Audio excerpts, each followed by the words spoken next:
You're very welcome. My name is Geraldine Dunne and I'm the National Information Officer with Epilepsy Ireland. So this morning I'm going to speak to you about seizure detection devices and apps. And this is a topic that we've had much interest in of late. So if you have any questions, I'd be happy to take those questions after the presentation. So to begin with, I just want to explain the purpose of the presentation. It's really intended to provide an overview of the main alarms and apps that are currently available. Choosing any seizure detection product is a very individual decision and it depends on many factors.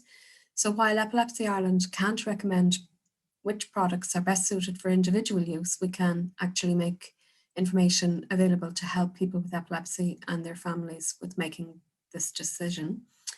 I just want to say before I go any further that image credits, the images of devices are from the publicly available websites of the alarm suppliers, and they're used for education purposes only in this presentation.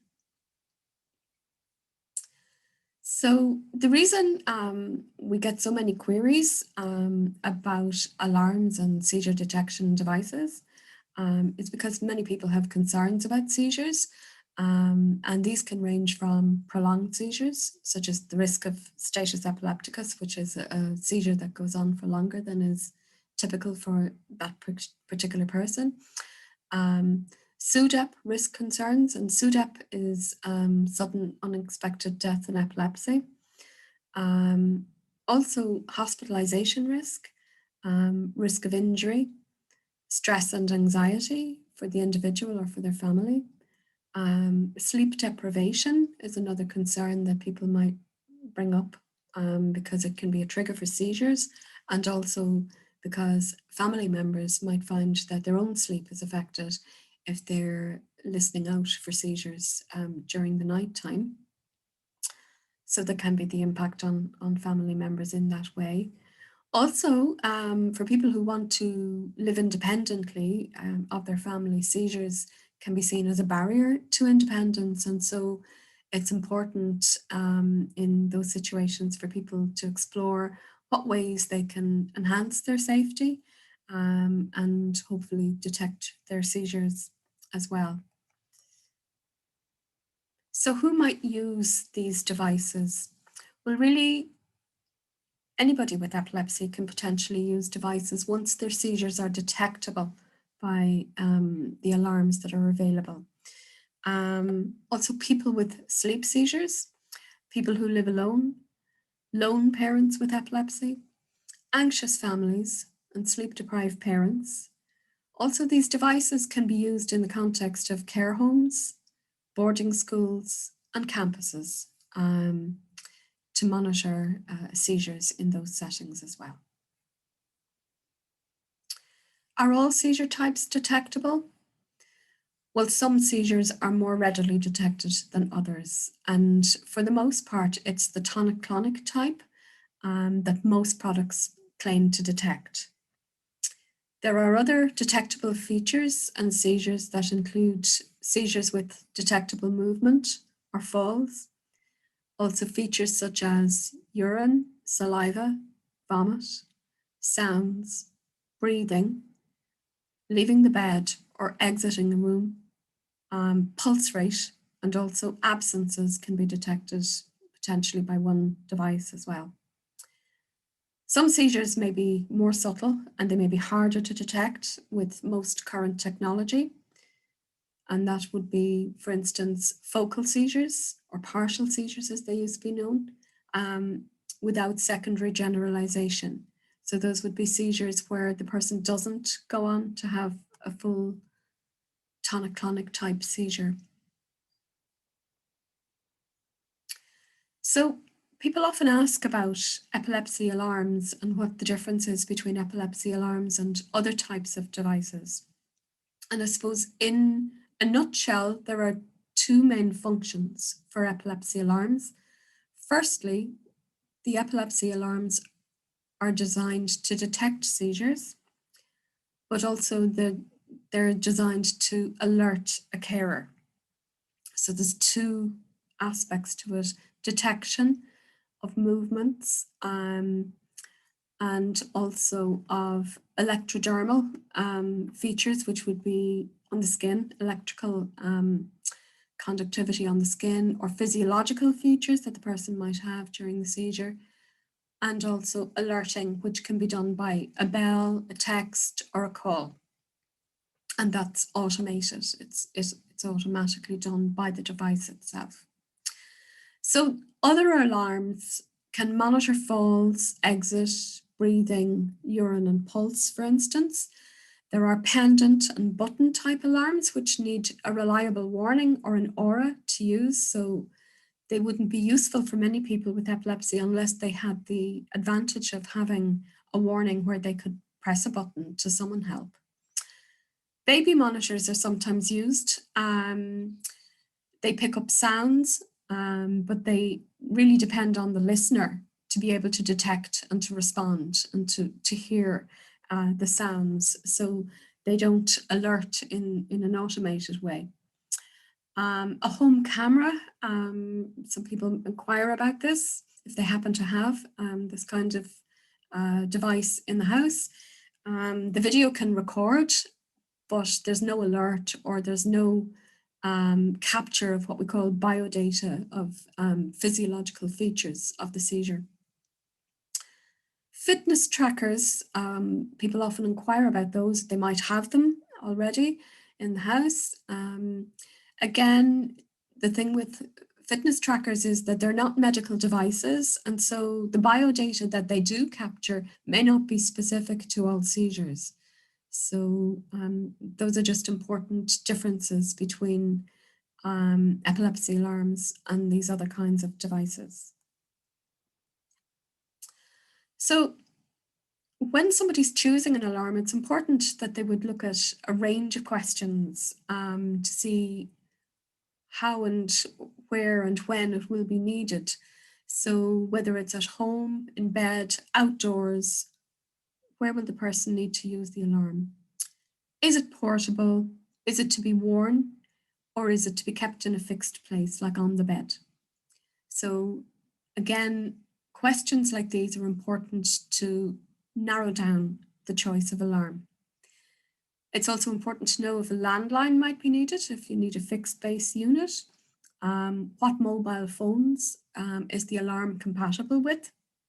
What's the range of seizure detection for the alarm? If it's in the house or outdoors, how many meters away from the alarm base unit, for instance? If it's a fixed base unit, would the alarm detect? What's the detection radius of the alarm? So will GPS be required to locate the person? Will there be an auto dial or auto messaging service required to send an alert out? Or is it to be alerted within the home? Will the person require a monitoring service? Some other questions to consider is, particularly for people who might live alone or be unattended at some point, is there a trusted key holder nearby who has easy access to the home? Is there a mobile phone app to support the alarm? What level of technical backup does the supplier give to the family? Do the family need to have technical know-how to set up the device? Is there a battery to charge, and how long does the battery require to charge? How long does it hold it charge for? How will the alarm function in a power outage if the alarm is dependent on an electricity supply? Then it's not going to be functional when the power goes. Affordability, what's the cost? And are there subscriptions involved? Are there rental options available? And is there a possibility of HSE funding? Also, is there a trial period, and what's the returns policy of the company? These are all questions to explore when you're making a decision about looking at any particular product or service. So I would distill it down to 4 key points when making a choice. The first one needs to be the seizure type. It all starts from there. Depending on the seizure type, then there's a range of alarms that might be considered for that seizure type. Next, to look at the person and their circumstances. Then the device. What device might match with that seizure type and the person's circumstances? And what kind of support is needed from the device and from the company or from anybody else who might be available. So to look at the seizure type, firstly, is it a tonic-clonic seizure? Is it another seizure with movement? Is it another seizure type with other detectable features? Does the person get a warning or not? Does the seizure feature saliva, urine, breathing, changes, or wandering? If seizures are well controlled, the person may feel that they don't actually need an alarm, but other people might choose to use one. So in relation to the person and their circumstances, we need to consider what those circumstances mean for how a person might use an alarm. So anybody with epilepsy could use an alarm, but maybe of the people who might choose to use alarms, the following might be more likely to. Those who live alone, adults with epilepsy who parent alone, people with sleep seizures, people with uncontrolled tonic-clonic seizures, those with prolonged seizures, people with a history of injuries and hospitalizations, and people who wish to live independently of family. With regard to devices, it's important to state that not all alarms are the same. No single device detects all seizure types. Devices detect different seizures in different situations. To give an example, a bed alarm can detect seizures while the person's in the bed, but a separate alarm is needed to detect waking seizures in the daytime when the person's up and about. So what type of support is needed? What does the person need the alarm to do? How will it alert somebody to a seizure? Is there somebody nearby who can respond in time? Somebody living alone will need an alarm that detects the seizure and contacts either a monitoring centre or a nearby trusted key holder. Those who are living with family might choose an alarm to alert a carer in the home. So just to say something about the different types of seizure alarms. Divide them into three main types: bed sensors, portable alarms, and wearables. In relation to bed sensors, the main ranges would be the Alert, Companion and Guardian, the MFIT, MedPage, and Epicare 3000. For portable alarms and sensors, there's a camera-based sensor called the SAMI, which is for sleep seizures only. And there's also the Companion Mini Pro. With regard to wearables, this is an area that has really expanded in recent years, and there's a lot of interest in the wearables. There are watch-type devices. These are the Embrace, the Epicare, the Night Watch, and the Smartwatch Inspire. There are pulse sensors, such as the Pulse Companion.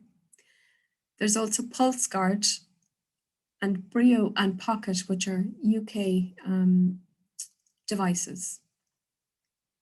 The EEG-based sensor, the EpiHunter, is for absences. And there's also an EMG-based sensor which detects muscle activity, and that's known as Speak, which is available in the US. So this is just a list of products and suppliers, just to give an idea of what's available and where it's available from and the cost. So you can see here each of the companies.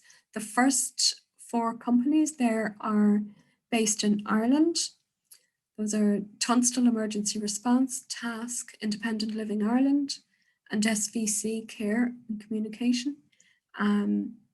So their products are listed beside them. So you'll see the ranges there of epilepsy alarms and sensors.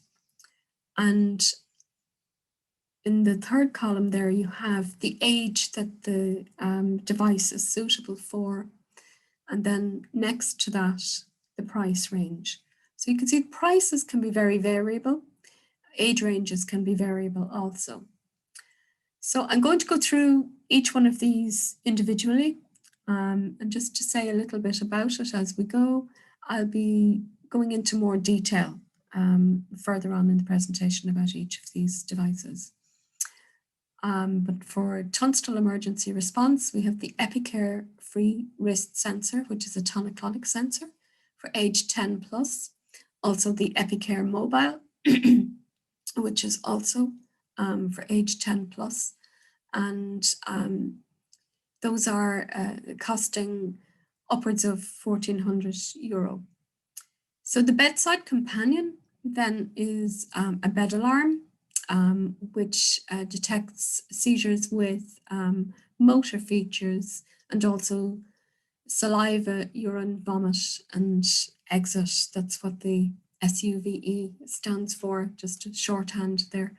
It costs between €400 to €600. The Companion Mini is a portable alarm for tonic-clonic seizures and motor seizures, and upwards of €250.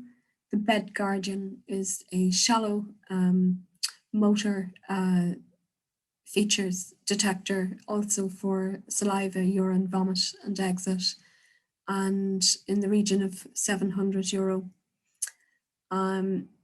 So the Pulse Companion then detects pulse rate in sleep, and it comes in at around €600. The Epicare 3000 is for children under 10. It's a bed sensor, and it ranges from €1,150 to €1,300. And the Night Watch is for tonic, clustered myoclonic, and hypermotor seizures, and that's for ages 4 plus. And it comes in at €1,570, and it is for seizures in sleep only. So the MFIT monitor is available from Task. It's a tonic-clonic bed sensor, any age range, and it's around €500. The Companion Epilepsy monitor is available from Independent Living in Galway, and it detects the motor, saliva, urine, vomit, and exit. The Companion Mini, as we saw earlier, is a portable sensor for tonic-clonic seizures, and the Guardian monitor, again for shallow motor movements and saliva, urine, vomit, and exit also. The MFIT is also supplied by SVC Care in Cork and Dublin, and it's a tonic-clonic bed sensor, again, any age range, and around €549. So we have other companies there from the UK and the US supplying other products. Epilepsy Solutions in the UK supply the smartwatch Inspire, which is an app it's a motor tonic-clonic detection for Samsung watches. There's an app for the Samsung watch, and it costs £299 plus a monthly subscription. PulseGuard is a pulse rate detector available from Address Technologies in the UK. Again, any age range, and it's £450. The MedPage MP5 for movement and vocalization detection. It has a minimum weight requirement of 25 kilograms, and it comes in at £246. EpiView isn't an alarm as such, it's live night monitoring service from the UK, but it can be available to people in Ireland if they wish to use it. It costs £7 per hour. The SAMI is a camera sensor from monitoring seizures in sleep. It's compatible with Apple devices, any age range, and it's $399 for the camera itself. And then if there are Apple products required with that, it can go up to $1,448. The Empatica watch is called the Embrace watch. There's the Embrace Watch 2 is the current watch. It's for tonic-clonic seizures only, and for age 6+, it's $249 for the watch, and then there's a monthly subscription, which is a minimum of $999 per month. So the night watch then is from Live Assured in the Netherlands, and that's also supplied by Tunstall Emergency Response up at the top of the page there. So again, it's for tonic-clonic, clustered myoclonic, hypermotor seizures, age 4+, and upwards of €1,500. And finally, the EpiHunter is available from EpiHunter in Belgium, and it's for the detection of absences and possible focal impaired awareness seizures, age 4+. It's €39 per month to rent the device, or $390 per annum. So just to give you some more information about the bed sensors, as we saw, they are the EMFIT, the MedPage, the Companion and Guardian range. And how these work is that there is a mattress sensor which detects seizures with movement, such as tonic-clonic seizures and some focal seizures. Urine, saliva, breathing, sounds, and heart rate and vomit can be detected. And a radio can page a carer, or an alarm can dial out or send a text to a carer. So this is the bedside companion alarm, and you can see there the credit there for the image is from Tunstall Emergency Response site. And again, this is the Bed Guardian system. And this is the Companion Mini.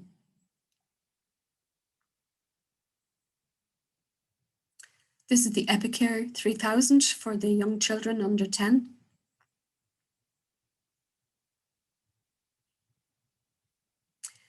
And this one here is the EMFIT monitor, and that can be used for any age range. And that is available from SVC Care and also from Task. This is the MedPage, which is available from supplier, the MedPage company in the UK. So the camera monitor, the SAMI, is a sleep activity monitor, and it is designed to detect unusual or abnormal movements in sleep. The video records and it marks the footage for review, so that you can actually look back over the footage in the morning of what happened during the night, and it will highlight areas that it thinks you should check. It alerts with sound. It works with Apple devices only. That might appeal to people who happen to have Apple devices. The SAMI camera alone costs $399. It's only available from SAMI company in the States, and the Apple devices, if they're needed, would be extra. It can also be used alongside other detection devices as well. So sometimes people might look at combining, say, a camera monitor with a bed sensor, for instance. So that's the SAMI.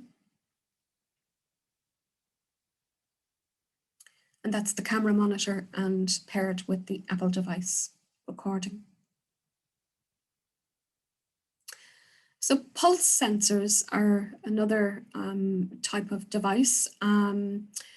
The first one to mention is the Pulse Companion, which is an armband device for heart rate changes that are associated with seizures in sleep, and it's approximately €600. And the Pulse Guard then is an ankle or wrist worn device, again for heart rate changes linked to seizures, approximately £450 sterling and available from the UK. And it's important to say that, it would need to be known that the person has reliable changes in their heart rate for that to be useful in terms of detection for their seizures. So this is the Pulse Guard, and this is the Pulse Companion, which is available from Tunstall Emergency Response. So the watches, these are the types of devices where we get quite a lot of queries now, because they can be worn both in the daytime as well as in bed. And so the person can have monitoring both during sleep and waking with most of these watches. So the first one to mention is the Embrace. And the Embrace has 4 sensors: electrodermal, which is skin conductivity, temperature, a gyroscope, and an accelerometer, which detects movement. And the data is sent to a phone via Bluetooth. So there are versions 1 and 2, and version 2 is the current version. It has longer battery life than version 1. So Embrace was approved by the FDA in the US, and it has medical device status in the EU as well. Currently, it's $249 for the Embrace watch, and there is a monthly subscription plan for access to the app, which starts at $9.99 per month. The device won't work without the app, and this is common to all of these devices, really, that they need subscriptions or apps to make them work. There is a free trial available for 30 days, so somebody can try it before they buy it. It's for tonic-clonic seizures only, and no prescription is needed outside the US. It does say on the site that a prescription is needed for within the US, but outside of the US, that is not the case. It can be bought without a prescription. It's for age 6 upwards, and there are 2 apps that work with it, the Alert for alerting and the Mate app for recording seizure data and so on. So that's the Embrace. And that's just an idea there of the Embrace beside the phone. And that image is from Empathica's own site. So the Embrace, for anybody living in Ireland or outside the US, apart from the UK, it has to be bought directly from the US. There is a company in the UK supplying it to the UK, but they don't supply outside of the UK. So anybody other than the UK has to deal directly with the US. The Epicare, there are 2 types of Epicare watch, the Epicare Free and Mobile. And these are wrist-worn sensors. They detect seizures with movement, such as tonic-clonic, and they're suitable from age 10 upwards. And there's a range of alert options, and they cost upwards of €1,400. So this is the first one there. That's the Epicare Mobile. And this is the Epicare Free.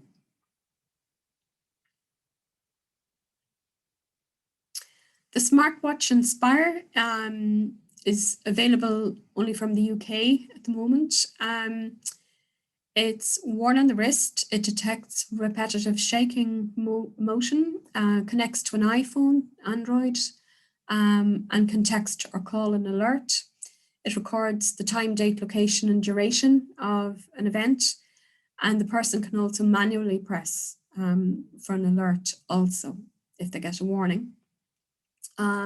It costs from £299, and there are monthly subscriptions also. It's not marketed to detect seizures, though, and that's an important point, and it's not classed as a medical device. So that is the smartwatch Inspire.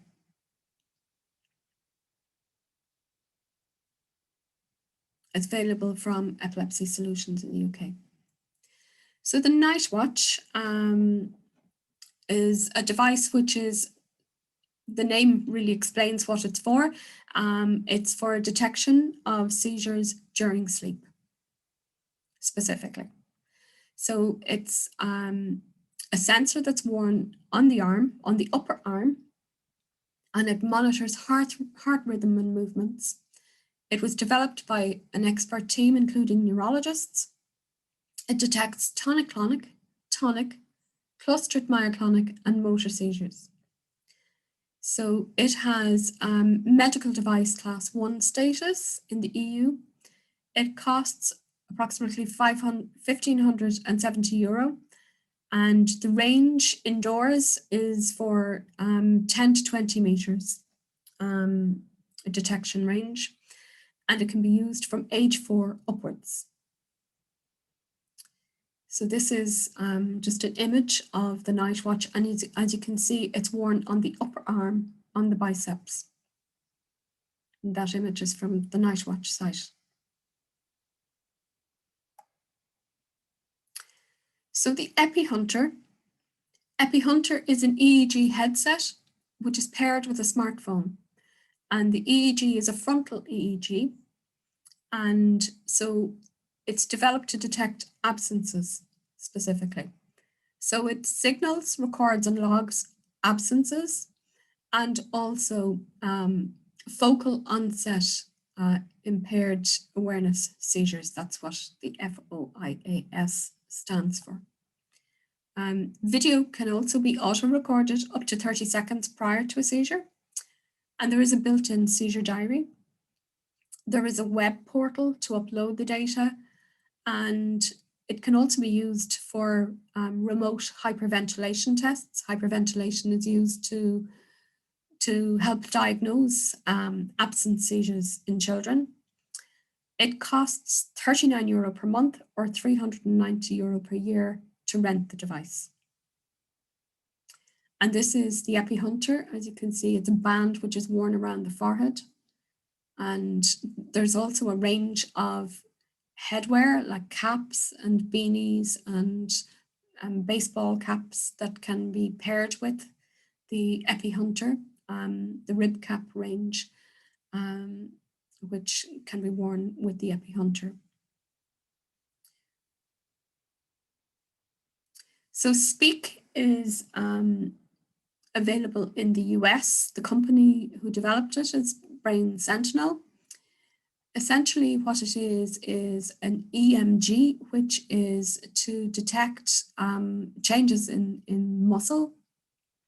So the motor cortices in the brain, they're involved in tonic-clonic seizures, and the biceps muscle acts as an amplifier for the motor cortex. So this is why, again, this device is also worn on the biceps, on the belly of the biceps, which is the roundest part of the biceps. So it involves audio recording and a seizure diary and records data. It's for tonic-clonic seizures with vigorous movement, and it detects 5.3 seizures into a tonic-clonic seizure, and it's available in the US. And that's, it gives you an idea of what the Speak involves. And that image is from the Brain Sentinel site.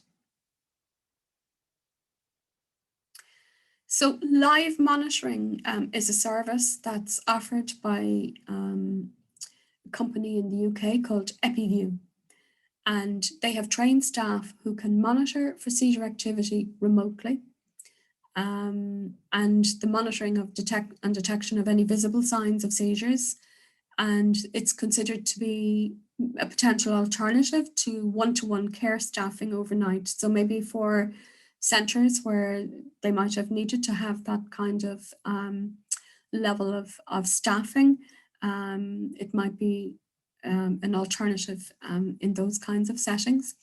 There is a refundable deposit which is payable, and then £7 per hour of a monitoring fee. So it is UK based, but it's also available to people in Ireland and throughout Europe as well. So this will give you an idea of the live monitoring service. So there's one of the trained staff there monitoring a person overnight. And that image is from the EpiView site.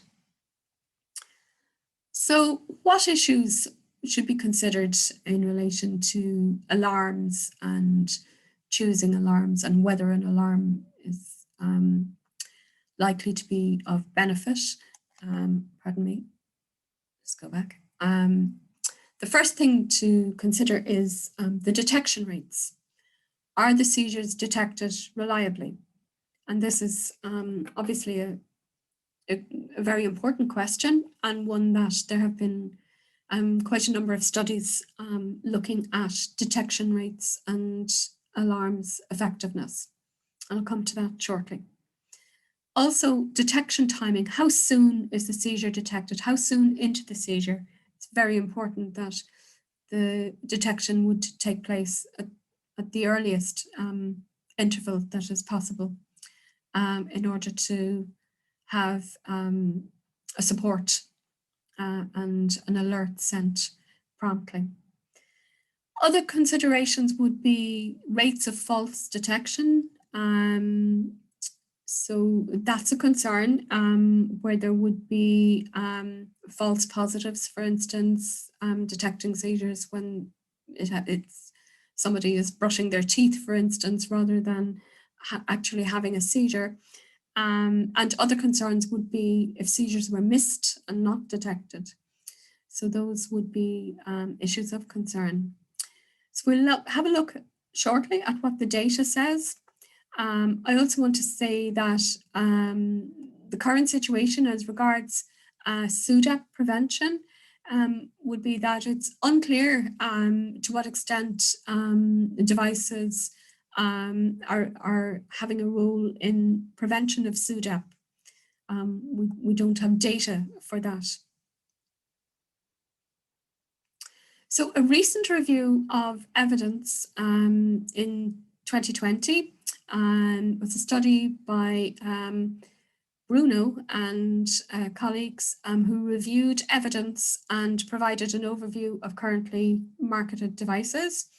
They state that studies suggest that for a device to be acceptable, that there needs to be a high detection sensitivity, over 90%, that's what would be needed, and that false alarms rates would need to be reduced. And they point out that almost all the detection data that there is for tonic-clonic seizures, and that there are gaps in relation to focal onset seizures without major movement, although there are studies ongoing into those types of detection with focal onset seizures.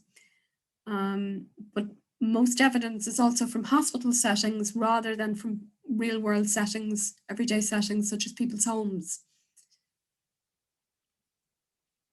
And just to give you an idea of the study looked at a range of the alarms, most of which are mentioned here in this presentation, and it goes through all the different features of these alarms and what they're designed to detect, and it looks at sensitivity and detection rates. So I will give the reference at the end of the presentation for anybody who wants to follow up on looking at that data for themselves. Another recent review just this month published by Shum and Friedman has reviewed a range of 23 devices, of which 8 had published peer-reviewed data. And again, most of the evidence for the devices was in relation to tonic-clonic seizures, and there was less clear evidence for other seizure types, such as focal onset. And the authors advised that devices have the potential to reduce morbidity and mortality for certain people with epilepsy, and that an informed conversation between clinicians and patients can help decide if a device is appropriate for the person and for whom devices might be of benefit. I just want to briefly touch on apps, and I would preface anything I'm going to say by saying that we have very little by way of feedback about these apps. So anybody with experience of having used any particular app would be very interested in hearing about that. So just to give you an overview of what's available, for detection of seizures, there is Open Seizure Detector, which is compatible with Android, Garmin, and Pebble watches. The Pebble watch is discontinued, but for anyone who might still have one, the app should still be functional, and it's available from Google Play. There's also the EpDetect app, which works with Android and is available from epdetect.com. Seize Alarm is another, and that is compatible with iPhone and Apple Watch and is available from seizealarm.com. Soteria is available for smartwatches and Android and is available from watchaware.com. Neotun is for smartwatches, Apple and Pebble. It's available from Google Play. BioAlert is for smartwatches and smartphones and available from iTunes. EpiWatch is for the Apple Watch, iPhone and iPod and is available from iTunes also. The smartwatch Inspire, you already heard about the smartwatch, but again, compatible with Apple and Android and from smartmonitor.com. My Medic Watch is compatible with Apple, Android, and Samsung Watch and is available from mymedicwatch.com. Cesario is compatible with iPhone, Android, and available from healthhappytech.com.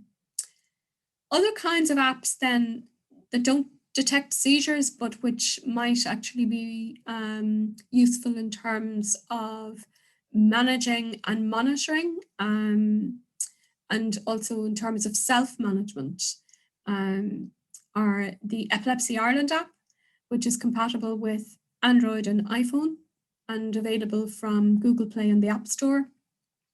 Epsmon is another app which is available from Android, compatible with Android and iPhone and available from Google Play and the App Store. And Seizure Tracker is compatible with Apple, Android, and Alexa and is available from seizuretracker.com. And again, I'd just like to say if anybody has any experience of, in particular, the seizure detection apps, we'd be really interested in hearing about your experience of using them and whether they were of value, how you found it. So just in terms of assessment for alarms, if the person has access to an occupational therapist, they could be in a position to discuss equipment. The majority of people with epilepsy would not be attending an occupational therapist or necessarily have access to one.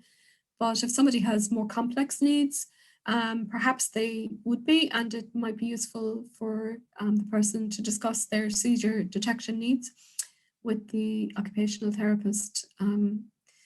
But also technical staff from the alarm companies can discuss detection needs with the person.